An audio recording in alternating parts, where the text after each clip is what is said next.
আর এবার নকশালবাড়ির দিকে নজর রাখতেই হবে। কেন?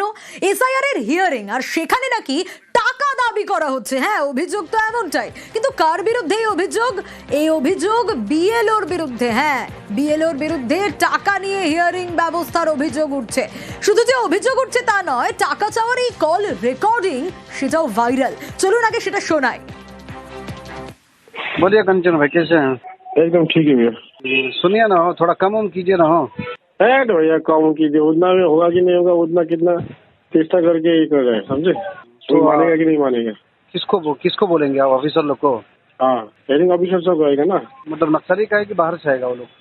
बाहर के एसडी ऑफिस सिलीगुड़ी का रहेगा सर। अगर आप हेयरिंग आना चाहते हैं तो चला आइए, अगर आप नहीं, हम नहीं आएंगे। तो कितना लग जाएगा बोलिए ना सही से। आपको कोई तो 4,000 लगेगा। 4,000 देने के बाद भी अगर ऑफिसर नहीं माना तो फिर तो हम फंस जाएंगे ना भाई, डेट उठ भी। नहीं वो हमारा रिक्स है, तो हम आपको बोल दिए तो। আর টাকা দিলে সশরীরে শুনানিতে আসতে হবে না, এরকমটা আশ্বাস দেওয়া হচ্ছে। কিন্তু কি অভিযোগ উঠে এসছে আরো বিস্তারিত এই বিষয়ে জানাতে পারবে বিশ্বজিৎ, রয়েছে আমার সঙ্গে। বিশ্বজিৎ, ইতিমধ্যে যে অডিও ভাইরাল হয়েছে সেই ভাইরাল অডিও আমরা দর্শকদের শোনাচ্ছিলাম, যেখানে টাকা চাওয়ার কল রেকর্ডিং। কিন্তু এই যে সাদ্দাম হোসেন, তাকে এসআইআর এর শুনানির নোটিশ দিয়ে বিএলওর ফোন, এবং সেখানে 4,000 টাকা চাইলেন তিনি। কি ব্যবস্থা নেওয়া গেল এখনো অবধি এই অডিওর ভিত্তিতে, এবং কি ঘটেছে আরো একবার একটু জানতে চাইবো ডিটেল। প্রথমে তোমাকে জানিয়ে রাখি যে মোহাম্মদ সাদ্দাম হোসেন বাড়ি কিন্তু নকশালবাড়িতে, আর কর্মসূত্রে তিনি 9 বছর ধরে ব্যাঙ্গালোরে থাকেন। এক্ষেত্রে নির্বাচন কমিশনের নির্দেশ অনুযায়ী কিন্তু তাকে অবশ্যই সশরীরে হাজিরা দিতে হবে না। তার পরিবারের যে কোনো সদস্য কিন্তু এই শুনানি পর্বে গেলেই তার কাজ হয়ে যাবে। কিন্তু তারপরেও তিনি বিএলওকে যখন ফোন করেন, বিএলও এক্ষেত্রে তার কাছ থেকে টাকার দাবি করেন। 1-2 টাকা বা 10 টাকা, 100 টাকা নয়, প্রায় 4,000 টাকা দাবি করেন। কেন 4,000 টাকা দাবি? 4,000 টাকায় দিলে তাকে সশরীরে কিন্তু এই এসআইআর হিয়ারিং এ শুনানিতে আসতে হবে না। যা নিয়ে কিন্তু কার্যত প্রশ্ন উঠতে শুরু করেছে বিএলওর ভূমিকা নিয়ে। কিভাবে বিএলও টাকার বিনিময়ে সাধারণ ভোটারদের হিয়ারিং এ না আসার কথা বলতে পারেন, তা নিয়ে কিন্তু অবশ্যই প্রশ্ন উঠছে। যদিও পুরো বিষয়টি নিয়ে ব্লক কর্তৃপক্ষ এবং জেলা প্রশাসন কিন্তু খতিয়ে দেখার কাজ শুরু করেছেন। প্রশ্ন উঠছে যে বিএলও তিনি একেবারে কথোপকথন করছেন, সেখানে পরিষ্কার বোঝা যাচ্ছে যে 4,000 টাকা দিলে তাকে আর আসতে হবে না। কেনই বা টাকার দাবি করছেন? আর অন্যদিকে প্রশ্ন, যিনি বাইরে কাজ করেন সেক্ষেত্রে তাকেই বা কেন হিয়ারিং এর নোটিশ দিয়ে তাকে এসআইআর ক্যাম্পে শুনানিতে আসতে বলা হবে? জানিয়ে কিন্তু কার্যত প্রশ্ন উঠতে শুরু করেছে এই বিএলওর ভূমিকা নিয়ে।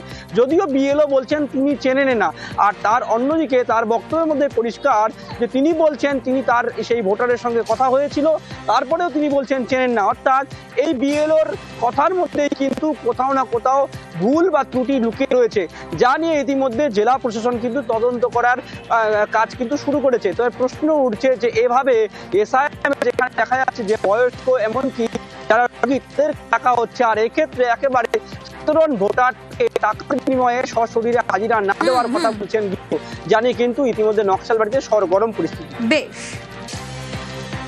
कुछ दिन पहले मेरे घर पर एक नोटिस आती है, हेयरिंग कराई गई है। तो मैं जब ये नोटिस देखा तो मुझे परेशानी हुई, क्योंकि मैं बेंगलोर में रहता हूँ और प्राइवेट जॉब करता हूँ। घर से मुझे फोन आया कि ऐसी ऐसी बात है, आपको आना पड़ेगा।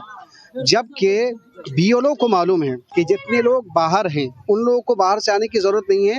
घर वाले अगर आपका डॉक्यूमेंट जमा करते हैं तो आपका वेरिफिकेशन हो जाता है, यानी आपकी जो हेयरिंग मुकम्मल हो जाती है।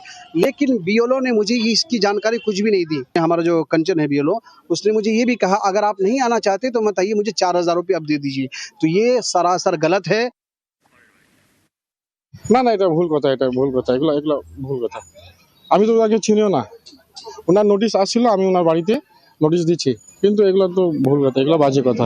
উনি অডিও শোনাচ্ছেন যেখানে আপনার সঙ্গে ওনার কথা হয়েছে, পুরো নাম পরিষ্কার বোঝা যাচ্ছে, আপনি 4,000 টাকা দাবি করছেন। না না না না না, এগুলো ভুল এগুলো ভুল কথা, এগুলো ভুল কথা। উনি বলছিলেন যে আমি হেয়ারিং এ আসতে পারবো না, তো আমি বলছিলাম যে আপনি যদি হেয়ারিং এ না আসতে পারেন তাহলে আপনি আপনার গার্জেনকে কাউকে দিয়ে আপনি পাঠিয়ে দিবেন, আমি একটু বলছিলাম, কিন্তু এগুলো ভুল কথা।